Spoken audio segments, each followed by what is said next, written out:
मैं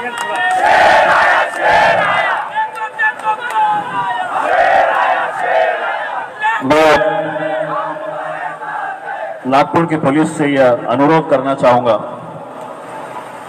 कि minorities department, जिस डिपार्टमेंट के मुद्दे हम लेकर आए हैं, वो मुख्यमंत्री एकनाथ शिंदे साहब के पास ये डिपार्टमेंट है। अगर वो सुन ले हमें तो ज्यादा बेहतर होगा,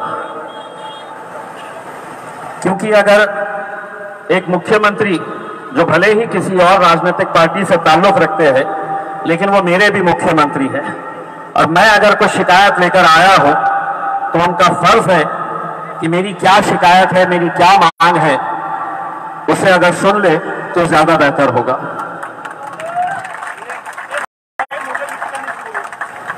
वरना मुख्यमंत्री साहब को यह भी एक पैगाम दे दीजिएगा कि ये सिर्फ आगाज है।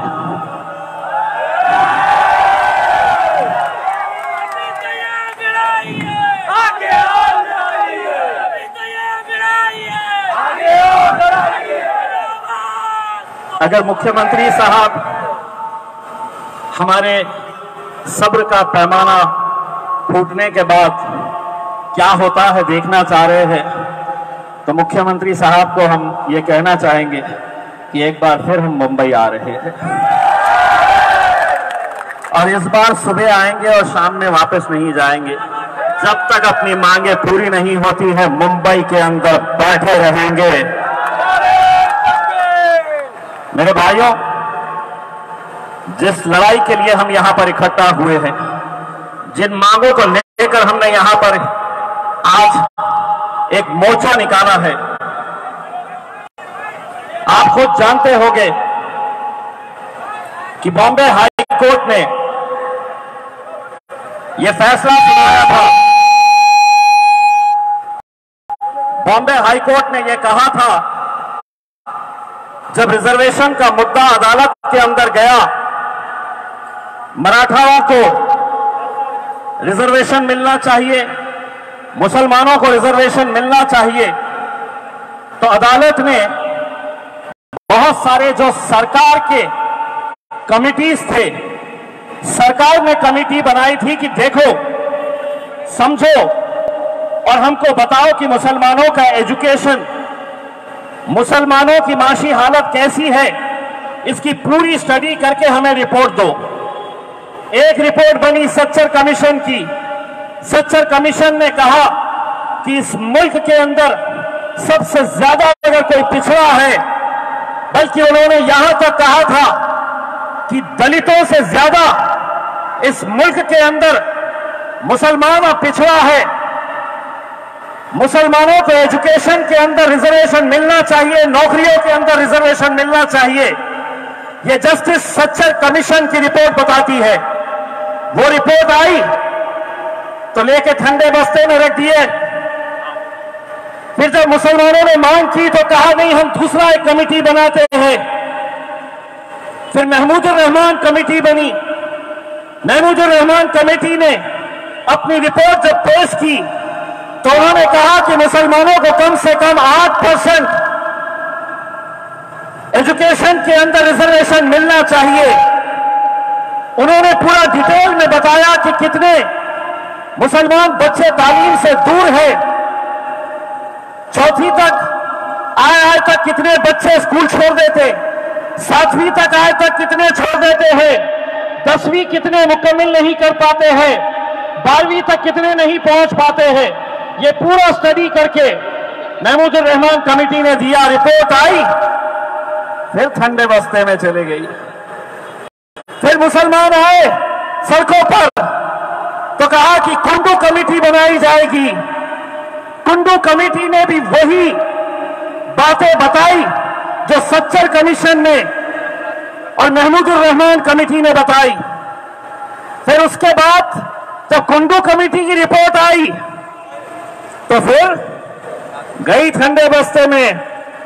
फिर कहा कि नहीं, रंगनाथ मिश्रा कमीशन ये स्टडी करेगा।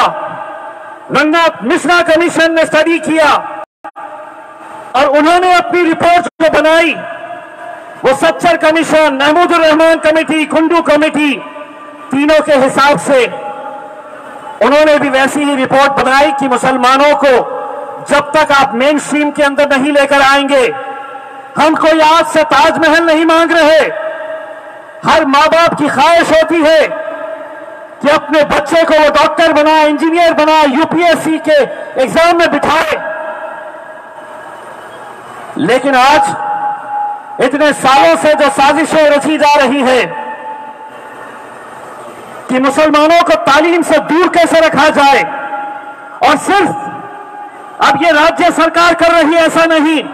कुछ दिन पहले केंद्र सरकार ने जो pre matric scholarship for minorities है, और हाँ, माइनॉरिटीज का मतलब लोगों को यह लगता है कि माइनॉरिटीज मतलब सिर्फ मुसलमान नहीं, माइनॉरिटीज के अंदर मुसलमानों के साथ बुद्धिस्ट समाज आता है, क्रिश्चियंस आते हैं, जैन्स आते हैं, सिख आते हैं, पारसी आते हैं।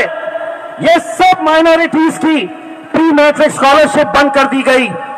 उसके 8 दिन के बाद एक फैसला लिया गया कि मौलाना आजाद रिसर्च फेलोशिप जो केंद्र सरकार की तरफ से जो बच्चे पीएचडी कर रहे, रिसर्च कर रहे, उनकी स्कॉलरशिप बंद कर दी गई। मुझे तो हैरानी लोकसभा में बैठकर उस वक्त हुई जब कुछ कांग्रेस वालों ने और राष्ट्रवादी कांग्रेस वाले खड़े रह के ये कहे कि मराठाओं को रिजर्वेशन देना चाहिए, मुसलमानों को देना चाहिए। मैंने ओहो, 2.5 साल मुंह में लड्डू लेकर बैठे थे क्या जब सत्ता थी यहां पे? तो 2.5 साल जब सत्ता थी तो तब उठाए नहीं मुद्दा और उम्मीद कर रहे कि भारतीय जनता पार्टी देगी, शिवसेना वाले देंगे। जब सत्ता में रहते हैं तो क्या चाहिए? आपका वोट चाहिए। विपक्ष में गए तो बोले नहीं, उन्होंने देंगे आपको। मैं उनको देखकर जब वो खड़े रहकर बोल रहे थे तो मैंने एक सांसद से कहा, उलझन बड़ी है, अब क्या करें, किससे मोहब्बत किससे नफरत करे, हर चेहरे के पीछे है कई चेहरे, किस पे शक करे और किस पे एतबार करे। अरे आप लोगों को देखकर तो गिरगिट भी शर्मा जाएगी कि इतने रंग तो मैं भी नहीं बदलती हूं जितने तुम बदलते हो।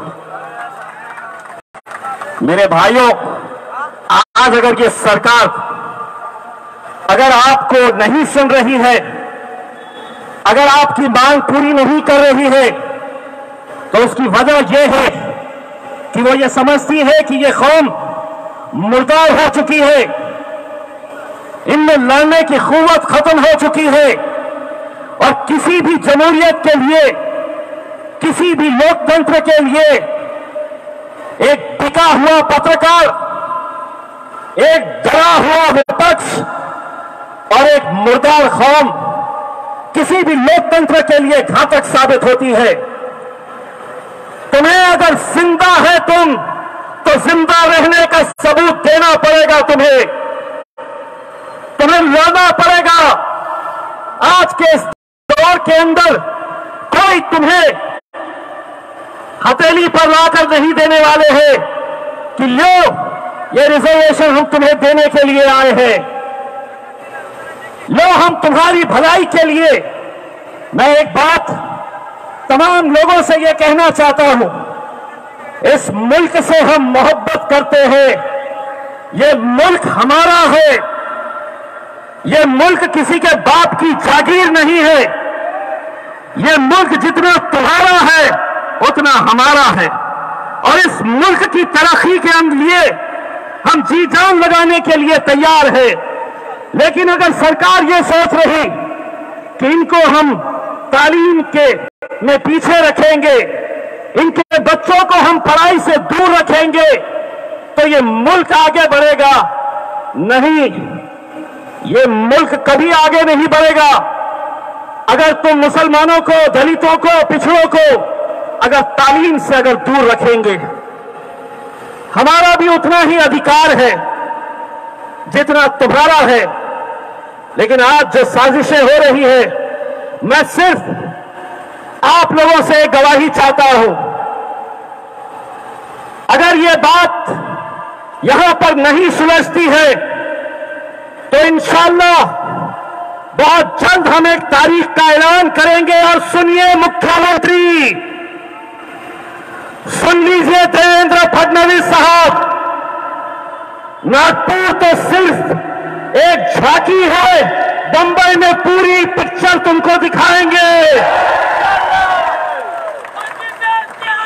हम हमारे हक के लिए लड़ेंगे आखिरी दम तक।